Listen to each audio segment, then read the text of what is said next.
This is the WGNS Action Line, talking with Rutherford County newsmakers about what matters most to you.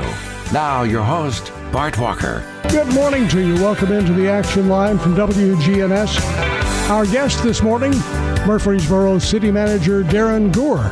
First of all, Daren, good morning to you. How's everything in your world doing? Good morning, Bart. Everything's great. Good to have you with us today. Thank you for having me. Well, it's been an exciting week and more excitement coming up, it sounds like. Always an exciting week. I just passed my first year as city manager, and it has felt like it has been in a blink of an eye. I have to agree. It just seems like the other day we were ran into each other at a Main Street meeting. Yep. And there you were. Yeah.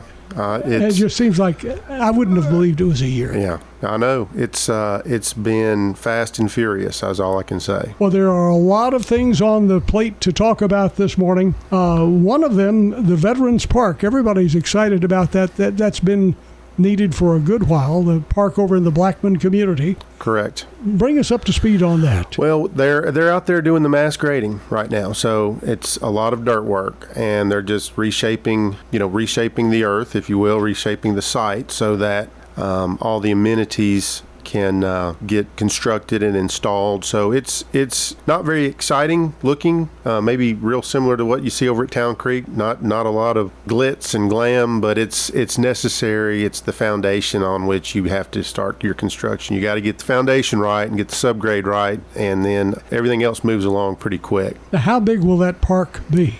Oh gosh, that's a Nate Williams question. Okay. It's several. Well, it's. I'm thinking is it 20 plus acres? It's got a lot of trails and a lot of it's active space, but it's really more, I call it active space. I mean, walking trails and large open fields for pickup play, picnicking, sitting out there. As far as, they've got some pickleball courts, which is really more of the active space, and some pavilions with some playground equipment there, but it's much larger than you would expect. It's not going to have a lot of soccer fields or a lot of baseball fields, and that's not what's taking up the space. Mainly it's the walking trails, and that type of space is eating up most of it. In that conversation about that Veterans Park, you also mentioned Town Creek, the daylighting of Town Creek. That is coming along quite well, and you talk about it not being interesting. It's bigger than I thought it was going to be. I mean, it's pretty wide. It is. We're actually, every Friday, Greg McKnight and our communications department is going out and actually flying a drone over that all the progress. So at the end of this, we're going to be able to kind of see from the beginning of the project through the end of the project how it evolved over time. But yeah, it's again, a lot of the foundation work. We're having to open up the old box culvert that was basically containing the creek, keeping it underground, and there's a lot of utility relocation going on right now. We have to get all that overhead electric. That's got to go underground so that it's not, you don't want a nice linear park and a nice creek and then have a lot of overhead utilities and telecommunication stuff kind of right there in your view shed. So we want to get that underground. We're also doing some sanitary sewer relocation that has to be done, some water line relocation that has to be done, and that is probably what the public doesn't understand the most, and I'm really talking more about road projects now. People wonder why it takes so long for these projects to come together, and it's really on the front end. The utility relocation is so significant to get done before you can actually just get and I won't call it superficial. I mean superficial from the standpoint of what you see at the end of the day. You've got to get all that subterranean underground work done before you see the actual road improvement or the park improvement, and in this case, opening up and daylighting Town Creek. Now, one thing that has been a part of that is the historic bottoms development. That was one of the items mentioned in a town meeting several years ago, and I've never seen people come together like that. I mean, they were 100% together on it, but I think that after that, when you open it up to developers, you haven't had much response. Do you think once this Town Creek is together, suddenly everybody's going to see the vision and say, I want to be there? Yes, there is, and I'm learning this as I've always kind of maybe known it as the Water Resources Director, but you have to get the infrastructure in first. And when you get the infrastructure in and then you amenitize it to some degree, that really activates the space. And when the space is activated and people start coming to enjoy those amenities or those it's a kind of if you build it, they will come mentality or philosophy. And so we're building it. We expect people to come. We're investing in a pedestrian bridge that's going to connect the downtown area over to the Town Creek area. And when people are there, then the market will take care of it. Then people will say, hey, there's an audience here. There's a captive audience. They need to drink. They need to eat. They need to recreate. They need these other things. And so we fully expect that, yes, once this is done and people are over there, that we're going to see a market-driven retail and concessions, those kind of things that happen over there. Do you think this will be a boost in the arm for Canonsburg? I mean, we are really fortunate to have Canonsburg. You look around, there are a few ideas like that in other cities, and they have been phenomenal. Yes. There's two things that I really, and I don't want to get too controversial when I talk about this, but there's two things that really will kind of reignite Canonsburg, if you will. One is going to be the Town Creek daylighting. That's maybe the carrot that's going to draw people to it. Another thing, and this is they're a great partner with the city, but the Journey Home is going to be moving into their new facility here in the next month or two. They're moving over to the Samsonite Boulevard and Old Salem Road is going to be their new facility. And so they're going to be leaving that facility there that's on Castle. Mm-hmm. There has been some deterrence of folks wanting to get down and using that part of the Greenway and using that part of Canonsburg because the homeless population has grown. It's gotten larger. We're working with all of our nonprofits and our charitable organizations to see, again, I will say this admittedly, it's the biggest challenge I have as city manager is how do we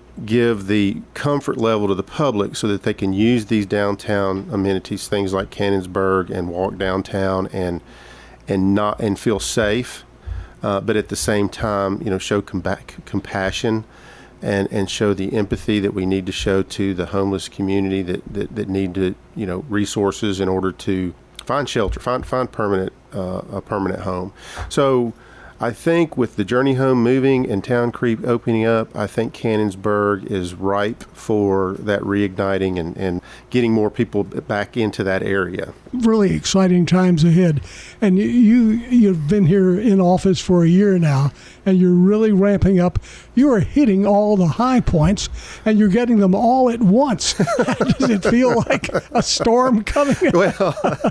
Well, it's been an interesting ride so far, just from the standpoint that I was the new guy, the new city manager, and the expectation I think from the council was again to create some energy, create kind of a fresh mm-hmm. approach to coming in as the city manager and getting some of these topics that maybe I have fresh eyes on. I haven't been working on homelessness for the last 20 years, so maybe there would be some new ideas. I know from a biblical perspective, we're always going to have the homeless, so it's never going to be a, quote, 100% solvable solution, but it's really about managing it and how you manage with your partners and how you communicate, how you have very candid meetings at times and be very transparent about what the city's expectations are, and just doing that in a kind way. You can say tough things in a kind way, but I think that's what the council's looking at me to say, look, you're new, we need the energy, we need the fresh eyes, we need you to approach these things maybe that others did. We want to see some movement, so I'm really pouring a lot of energy into a lot of these, the downtown and the homelessness and a lot of the projects we've got going on around town. And if that's not enough of these fireworks type of topics, here's another one that's right on top of you. Everybody's been following the Cherry Lane extension for years. Especially if you live in that area, you see the bottleneck traffic brought on by the additional subdivisions, the Tennessee Miller Coliseum, the schools, things of that sort. I understand there's a meeting coming up today Yes. at the airport, and this is for the stakeholders of the Cherry Lane. What do you mean stakeholders? People who live in that area? It's the property owners for the most part, and of course they've got their there's a lot of folks that they're working with from the real estate community and from the development community that would also be they're interested in seeing how this, they've obviously got a lot of, there's several large tracts of property out there. And so people are interested to see, again, how the city comes out and we get that infrastructure and that foundation correct first. And then how do you wrap I call it, you put the bones in first, and then you bring in the muscle, and then you bring in the skin. How do you wrap or drape development around what the city is showing as an infrastructure improvement through that area? That corridor is so significant to our future, not just from an economic development or economic impact, but just to get people to and from. Get our transportation. People they don't. Well, maybe they complain is the right word. They fuss a little bit about the fact that the city always seems to be doing the road improvements in arrears. Yeah. Development comes. Oh gosh, we got all this traffic. Now the city has to come in after the fact and get roads improved. This is really a good example of the city coming in on the front end and saying, we know that this infrastructure for transportation is necessary, plus all the utility infrastructure that goes along with that. I always tell people a road's not a road. A road is it's a road plus a utility corridor. So we got, get the utilities, the roads, get that set, and then we control access, we control and control maintenance. We collaborate with the property owners to let them achieve the highest and best use of their property, but also in the best interest of the public and our transportation needs. So this is really a great example of the city leadership, our city council, giving staff. We asked for it and they gave it to us. And now we have done, I've been very impressed with our consultants on this. Reagan Smith and Kimley Horn, they have done a great job putting together alternatives and how this road would look and the geometry and the constraints we have to get around the railroad, the river, the floodplain, the overall creek. There's limited access on Murfreesboro Road off of 840. So there's a lot of constraints. They've done a great job. So we're kind of showing that progress to the community today. So we would invite everyone to come out at 3:00 at the airport. Again, we sent out invitations to the folks that were directly maybe impacted by the study area, but anybody's welcome. The public's welcome to come. Anybody can come out there. 3:00 today at the Murfreesboro Airport. Give us, if you would, because you've been living with this for a while. I think everybody's familiar with the soccer fields. As you drive down Cherry Lane beside the soccer fields, you go from a 4-lane divided roadway until it gets right at the end of what were the original soccer fields, and it narrows down into 2 lanes. What will happen at that point? And so to give us a visual roadmap on over to 840. Right. So that will all go to the 5 lanes. And really what is, I'll say it jammed us up, has been Corps of Engineer permit, which, by the way, we recently just received. Chris Griffith told me, I think it was last week or the week before, that we had gotten that Corps of Engineer permit. We had encountered some wetlands. And I think anybody who's been in that area knows where it's right there where it narrows. Yes, and I came to understand that we have this beautiful orchid type flower. It's called a swamp candle. It's a yellow. It's a beautiful, but it's an endangered. I think there's some species. Snail darters there too. Maybe so. Yes. So I'm pulling your leg on snail that. Darters, yeah. that stopped us once before on another project. Well, I've run into the Tennessee coneflower. I've run into a lot of over my career. There's been a lot of interesting flora and fauna that I've encountered that has taken a big project and grinded it to a halt. So the original alignment went through the wetlands. The Corps said, no, you need to realign. And then, unfortunately, there's several residences that we're going to have to run the road effectually through their homes. And so we're having to relocate several residents to get the road. So we're going to continue the road.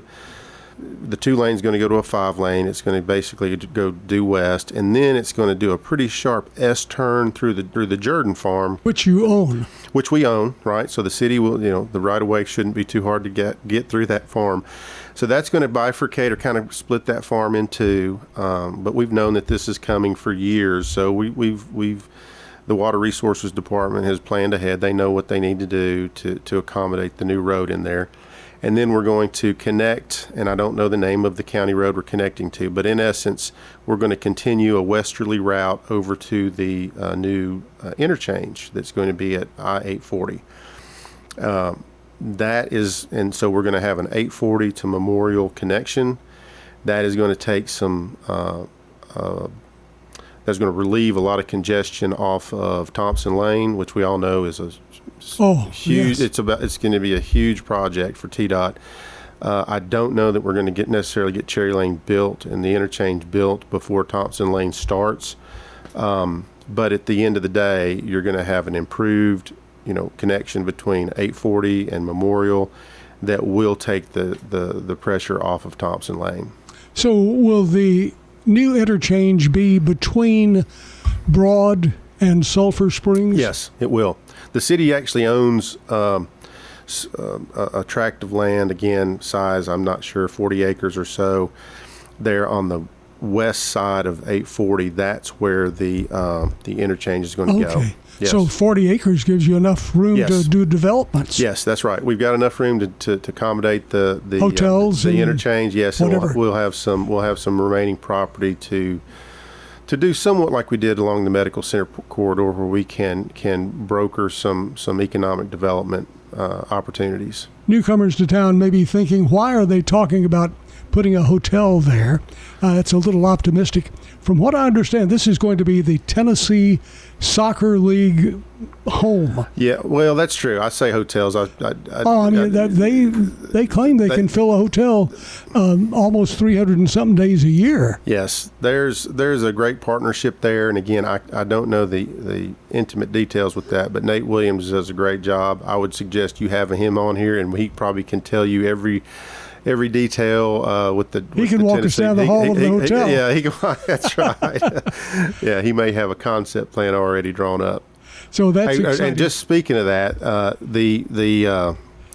I was incorrect in the size of my. I think we've got 140 acres out at the Veterans Park. Yeah, so it's huge. And we're not the project doesn't necessarily encompass that entire area. I don't know that Nate can send me the actual area that. Yeah, but it's 150 acres, and so I'm not sure. We're not doing improvements over the entire 150 acres.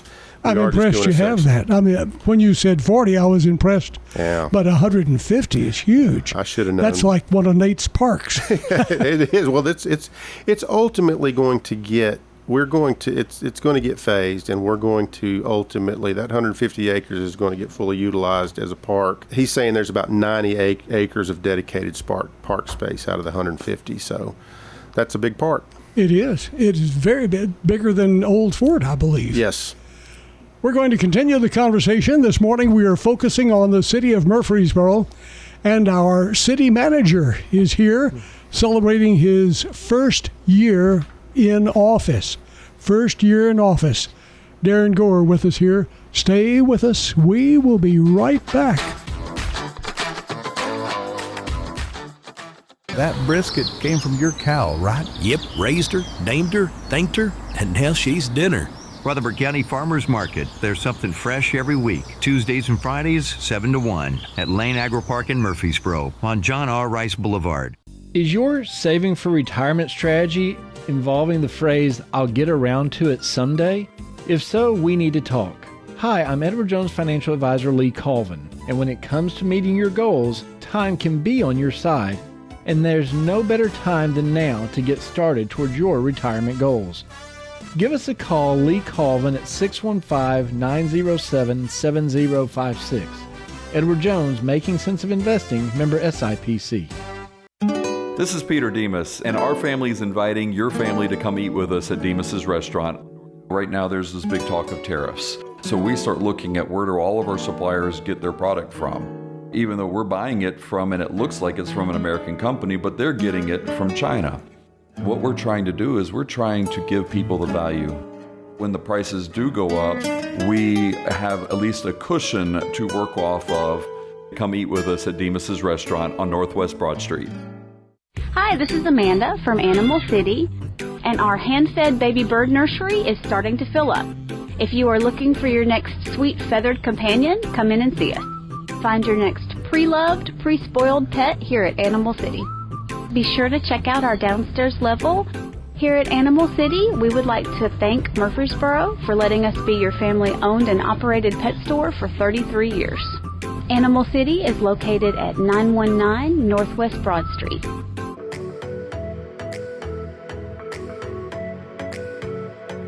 Welcome back. I want to remind you again of a few things that are on our plate this morning. The North Thompson Lane is still closed. In fact, it'll be closed in both directions until about 1 o'clock today. That's North Thompson Lane, right in front of Dollar General store. So that's between, I guess you could say, between the town, Thompson Lane Creek, that's not called Thompson Lane Creek. That's the Town Creek? They have a name for it. It's a place where you go get in the creek. At any rate, Greenway. Greenway. Yeah, it's got a Thompson Lane Trailhead. Thompson Lane Trailhead. That's the one. Yeah. Okay. A new word for my vocabulary. So around there, if you're going in either direction, don't go on that road because you'll get frustrated because you'll get down to where you think you're going fine and you'll be turned around. It won't go in both directions. They will be working on those utility poles. There was a wreck there in the 3 o'clock hour this morning. And I tell you, we have some pictures on our website. I've never seen such a massive repair work being done by Middle Tennessee Electric. The car must have gotten both sides of the road. Right. Yeah, I'd gotten some information from Chris that it is actually an emergency. It was a car accident that knocked down the poles. So, it was not. My first question when I heard you talking about it was, did we know about this? And obviously we didn't. It was an emergency. It was a car wreck that created the problem. So an emergency in the car? Oh, no, I'm sorry. It was just an emergency. I call it an emergency repair job that MTE had to get out there because someone had an accident in a car accident. And it's both sides. I've never seen them get both sides of a road. I mean, that's a pretty good sized road. Yeah, I haven't. I have not seen pictures, but I'll push my phone over there too. Yeah, I need to look at the pictures. Or it's on our website if you want to go to it. Yeah, we'll check it. I'm sure Chris. So, hey, one thing I did Chris did just mention that we have been approved for our environmental permitting on phase 2. So that'll start right away, acquisition near soccer park, the soccer park this fall. And we should start the interchange at 840 next spring. Very good. There's somebody going to be retiring soon, and we're going to miss them. Sam has done a phenomenal job for the city. He has. I call Sam Encyclopedia Murfreesboro. He has been with the city, I think, 27 years, maybe going on 28. He knows the city's design guidelines, subdivision regs, and city code probably better than anybody in the city. And as such, he's a very good navigator for development and economic development opportunities. So, because he knows how to, when someone comes in, he's just got that ability, that learned ability of how all those different guidelines and policies, procedures, and city code works together to provide the easiest path forward for people that come into the city. So Sam looks young though. Yeah, well, I think he just turned. He's 60, maybe 61. I mean, I don't. That's a kid. Yeah, it's a kid. Yeah, I mean, I'm a kid, right? So I get it. Somebody told me that the other day. I was playing in a scramble. They said, "Oh, you're just a kid," and it's like, all right. Yes, he, and I go back and I was actually watching some old planning commissions, looking for some material the other day. And it's one of those things when you have a public hearing and people come up and they have concerns or comments about drainage, about stub of street access, or how is this new subdivision or how is this new residential going to development going to connect here? How is it going to drain? What are these consequences?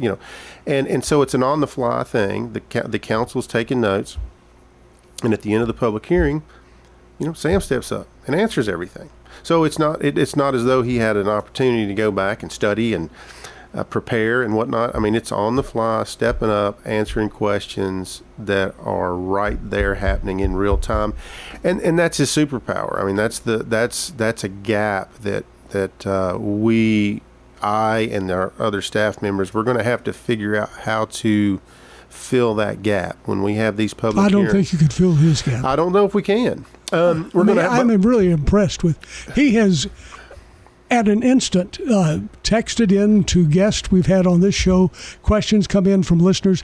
They don't know the answer. Sam sends them the answer. Right. He is, like you say, a font of information. He is, and so that's we're going to miss that. And how do we fill that gap? Or again, not that we will fill it.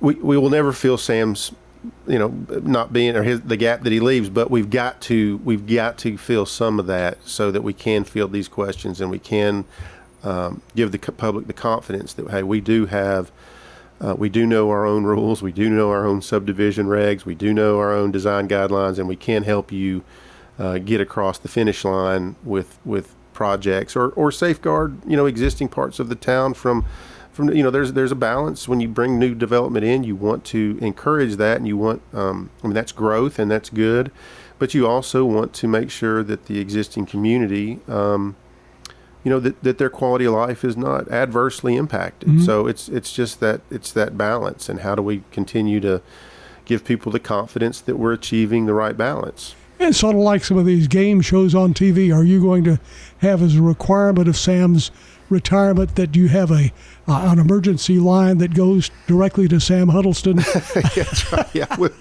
Yeah. Well, probably like a lot of folks will end up just hiring Sam as a consultant to come in after he's retired, so he can help us out. But yeah, I mean, Sam's just left an indelible impression on not just his knowledge and his ability, but his care for everyone else. He's been always the first one to step up when someone is having a health issue or a parent's health issue, or there's someone in need in the city. Sam has always been kind of the one that has let others know that there's hey, we need to help these coworkers. It's your family outside of your home. I mean, it's your work family. And so Sam has always kind of been, he's kind of been the dad, the one that kind of brings everybody together when there's a crisis or just some type of challenge that some employee is facing on a health issue, or again, like a family health issue. When will he be retiring? It's Friday. Wow, this Friday? This Friday. Oh, man. Yeah. This Friday's his last day. Sam, enjoy it. We will definitely miss you. But he'll be around. We're going to make sure he keeps coming around. And if the mayor is on and doesn't know the answer, you can text us here at the radio station on the WGNS text line. He may still, I'm sure he's still going to be listening in. It's odd. Well, it's not odd. He's got a lot of run out time. So he's retired, but he's got, I don't know, several months of running out his salary and benefits. But he's on the library board. He just accepted a position on the library board, and he's committed. He said he's willing to continue to serve on the library board. So we're going to keep our hooks in him for as long as we can. What a great guy. Sam Huddleston, thank you for all that you have done. There's so many more things we need to touch on this morning. The TDOT choice lanes. Is that what I think it is, where do you pay for? That's going to be right. TDOT is working vigorously and has several developers. They call them developers versus I guess in the old days we would call them contractors. But they're coming in with these conceptual designs on how to foster participation in, as you say, a choice lane project, which in effect you pay for a independent lane that will get you back and forth up and down I-24 quicker, back and forth to Nashville quicker. So the original phase one was from downtown Nashville to Sam Ridley Parkway, and really from Sam Ridley Parkway to 840 was considered phase two, and they were basing their selection, and I think that's coming up. They've gotten all their proposals, and so I'm expecting their selection to occur later this year. On who they're going to choose to partner with. It's a public-private partnership, so there is a profit incentive for the developer to come in, and they're going to be putting billions of dollars into this project by adding lanes to I-24. But the selection was going to be based on the best conceptual layouts between to Sam Ridley. What I'm hearing now is they may be interested in going ahead and doing it all the way to 840. Of course, they're looking at all the traffic trends, all the growth trends, all the traffic. They want more traffic to participate and pay them back for those choice lanes. So Murfreesboro, we've had 2 or 3 meetings with TDOT. They've kept us abreast of the progress and how they're going to select and how this whole situation is going to come together. Our biggest motivation in being involved is we really want to see an interchange between Amaville Road and 840. That is going to, again, kind of be a nucleus for a lot of economic opportunity and development and ingress and egress off of I-24. So we are very interested in that project and how we can get another interchange between 840 and Amaville Road. That's going to be a good and that ties into the Cherry Lane. I mean, one of the alternatives we're looking at is what does the Cherry Lane corridor project look like with a flyover bridge with no access to I-24, and then what does it look like with an interchange that's approved by TDOT to tie into I-24? Be interesting to see how that comes out. Before the show gets too close to the end, we need to touch on the Middle Point landfill. I guess it was July 17th, the Murfreesboro City Council met and they voted unanimously 6-0 to annex the 827-acre Middle Point property, 827 acres. Now, 207 of those acres are the landfill. They voted unanimously to do that, but I understand, and you can fill us in on this, that came about through a long period of negotiations with the city of Murfreesboro and BFI Republic, or whatever you want to call that entity that operates Middle Point landfill. It wasn't just a surprise to them. Well, no. Well, the annexation really, I think you may be referring to.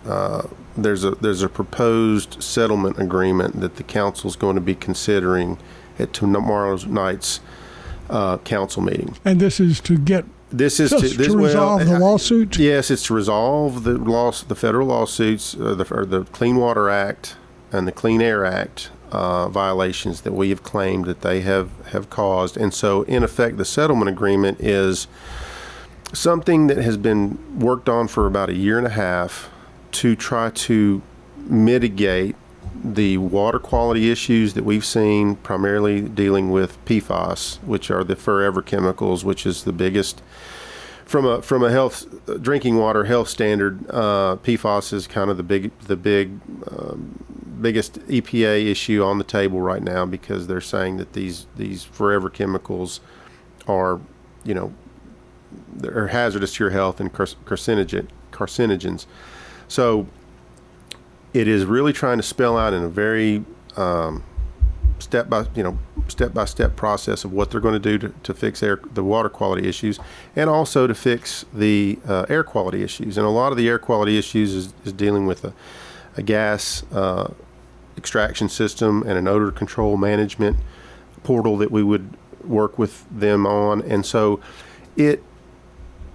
that settlement agreement, again, was put together over many months of a mediation process.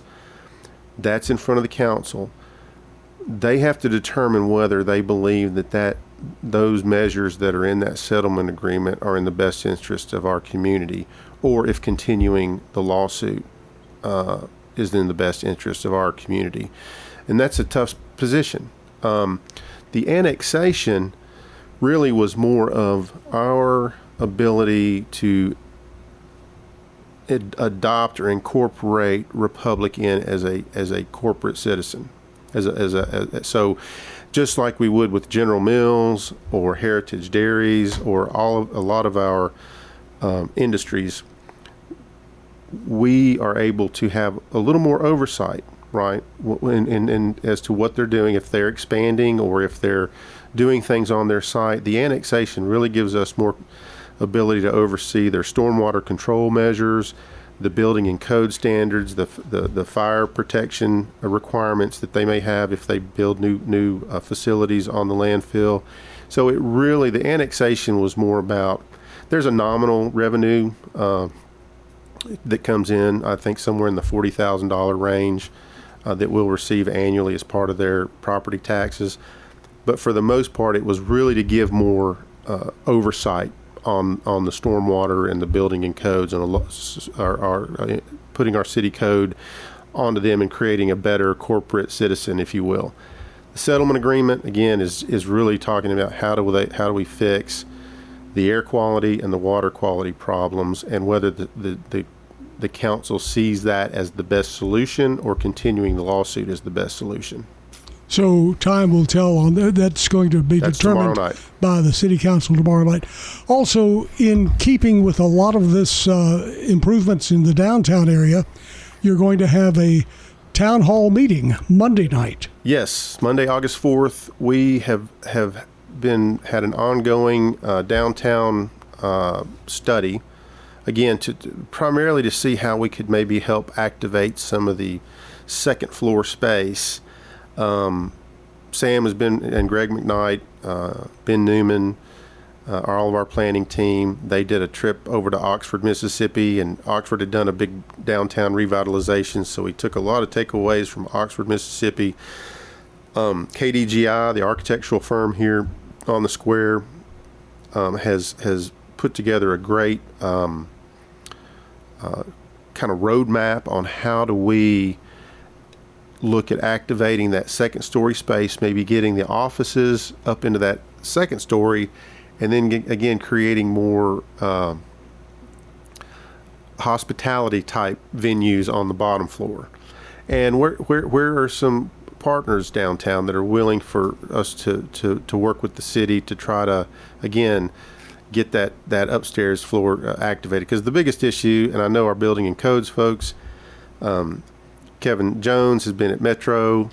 The ingress and egress is the biggest thing. When you got an old historic downtown area, if you put people up in a second floor, you've got to be able to get them out of the building in case of a fire or some type of emergency. How do you create that ingress egress on those second floors? So we're going to be talking about that. We're going to be talking about the homelessness.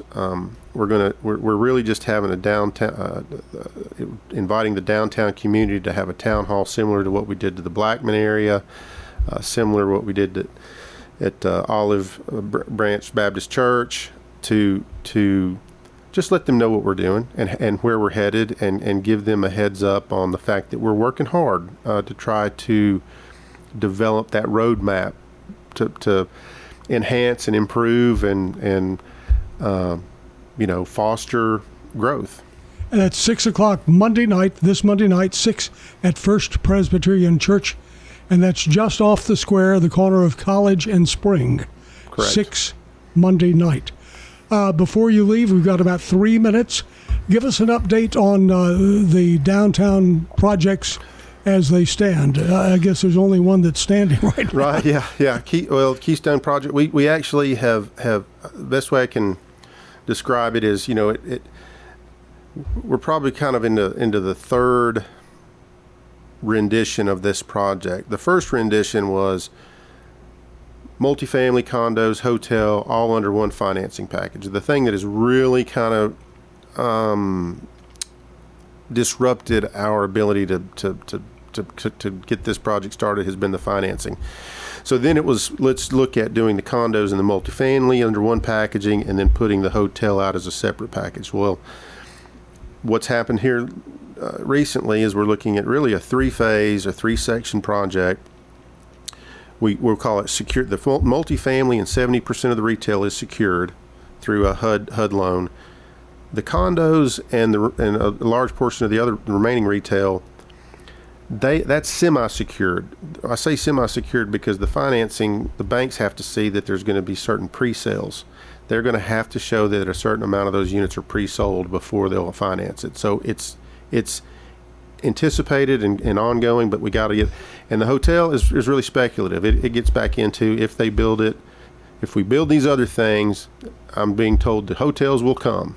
Okay, so it's a little bit more of a speculative. So now we're trying to create the development agreement, the financing agreement, and the TIF to take into this as a three-prong approach, whereas originally we thought it was one prong. So that's in 3 minutes as quickly as I can describe it. You've done a very good job. The next question deals with that.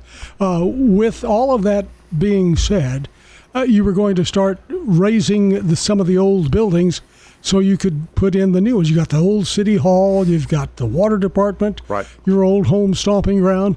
When will those go? Well, that's going to be later this year, early next year, because we just kind of pitched this approach to the council. And I know we have to talk to the Industrial Development Board. We have to talk to the County Commission. So getting all the paperwork and all the contracts executed probably is going to take us through November.